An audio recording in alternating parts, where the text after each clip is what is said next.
তো যারা হাজিদের চায়ের টাকা মেরে খায় তারা নগরের মানুষের পুনর্বাসনের টাকা মেরে খাবে না, বিশ্বাস হয় আমার? এটা তো কেন্দ্র সরকারের দায়ী আছে। তাহলে পার্লামেন্টে দাঁড়িয়ে মোদীকে প্রশ্ন করতে পারে না, অমিত শাহকে বলতে পারে না, যে সেন্ট্রালে যিনি মিনিস্টার আছেন তাকে বলার সাহস নেই? শুধু এখানে এসে বড় বড় কথা বলে এমপি করে দিল্লিতে পাঠিয়েছেন। কেসের জন্য পাঠিয়েছেন?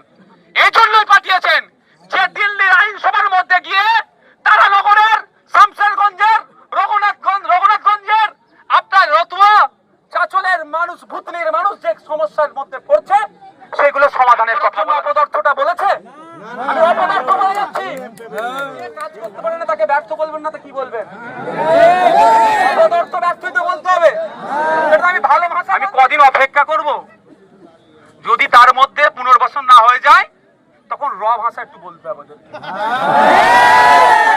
যে আমরা 2026-এর ভোট বয়কট করলাম।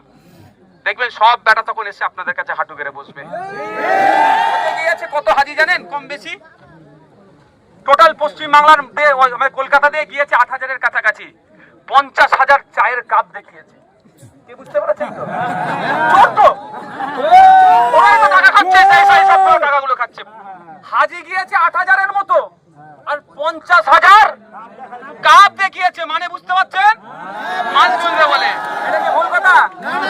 উনি শুধু এতটুকুই বলুক যে 2026 সালের নির্বাচনের আগে তারানগরের গঙ্গায় পদ্মা ভাঙন রোধের জন্য কংক্রিটের বাঁধের নির্মাণের কাজ করতে হবে, বাজেট বরাদ্দ করতে হবে, অর্থ বরাদ্দ করতে হবে, কাজ শুরু করতে হবে সরকারকে।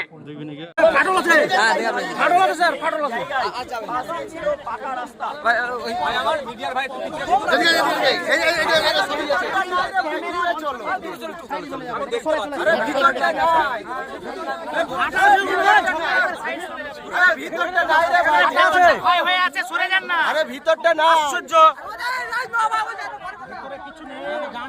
দূরে চলে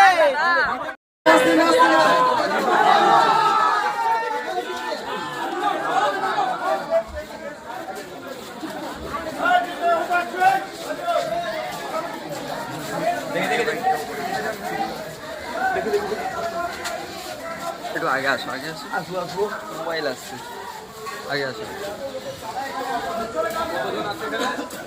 একটু আগে আসো,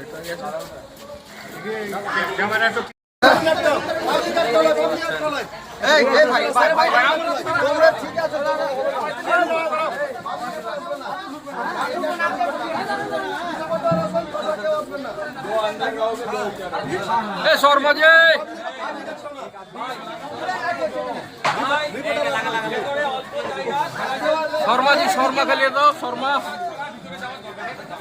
এই শর্মা